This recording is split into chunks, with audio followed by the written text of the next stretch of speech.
Hello, I'm Min Kobayashi, and today I'm going to be doing my June TBRs. So I don't normally do these because I suck at doing TBRs, but this is to make up for all the previous TBRs because these are a lot of books that I've been meaning to get to, have promised to do, or just have been reading forever. Paper Girls Volume 2 and 3 by Brian K. Vaughan. Sci-fi series about 12-year-old girls who deliver papers and the apocalypse has just happened. I'm reading for BookTube SFF, so I'm going to finish it in the first few days. It's a graphic novel, so it's not very long. Everybody's an Alien When You're an Alien by Jomny Sun, and it is also for BookTube SFF. It is about an alien that is sent to observe Earth and finds all these creatures with different perspectives. All Systems Read by Martha Wells, a space mystery. A few months I'm going to try to read a large book on my shelf, The Fellowship of the Ring by J.R.R. Tolkien, The Slippery Slope by Lemony Snicket. I've been trying to read the Series of Unfortunate Events series revolving around the Balded orphans who are being hunted by Count Olaf and his troupe of villains. But the thing that I love about it is that it's very educational.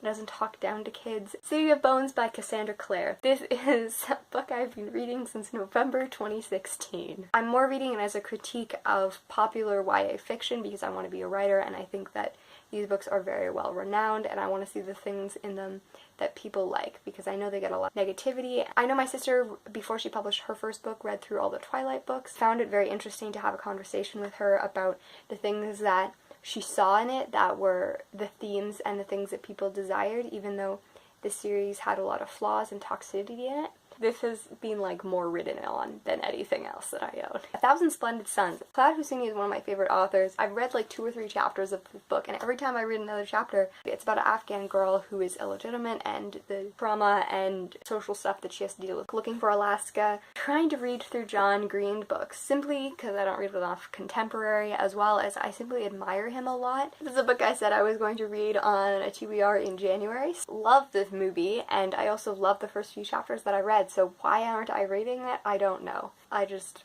get distracted real easy. It is about a boy who is hunting down a star in order to win his true love. The Dream Thieves by Maggie Stravatter. I bought this in June 2017. Thought it sounded awesome, but this is a second book and I didn't own the first book. I didn't end up finishing the first book until end of November. And then because I love my audiobooks so much and I'm almost guaranteed to read them, I'm going to tell you which ones I have. Tempest and Slaughter by Tamara Pierce. I have now finished 2 of her Tortal series. This is about Aram, who's a powerful mage and the London student at his university, as well as Varys, who is a very clever girl, Ozorn, who is a leftover prince. They form a friendship and bond that will change kingdoms, but as they move on, they have to decide where their loyalties are within their trio. I have liked all of her work so far, so I'm excited to read another one that has been published recently rather than the books that I've read published in the 80s and 90s. I'm interested to see the different style changes. 12 Years a Slave by Solomon Northup. This is a nonfiction book covering a man who was born free in New York and then was kidnapped and spent 12 years on a plantation. I believe it did a lot to bring awareness to the slave trade at the time,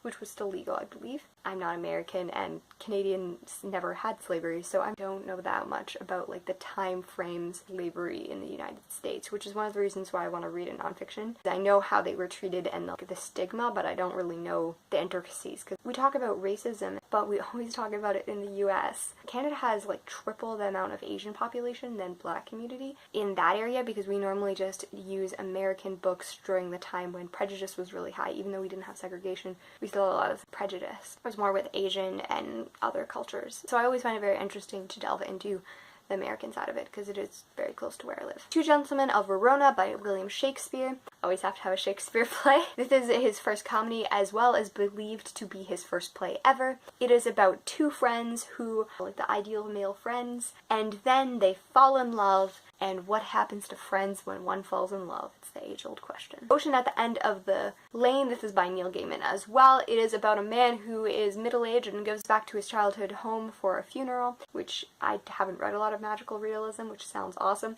It also had the something horror, which kind of terrifies me. And then Binti the Night Masquerade, a girl who went to a university and she's the first of her race. It is Afrofuturism, which is I believe the correct term for sci-fi inspired by African culture. I think the world building is really awesome. This is the third book in the series. Those are the 15 books that I'm planning on reading this month. I will probably read more. I normally range about 20 to 25 books a month. Happy reading and writing. Feel free to stay around. Now I've walked the line, nothing lost, but something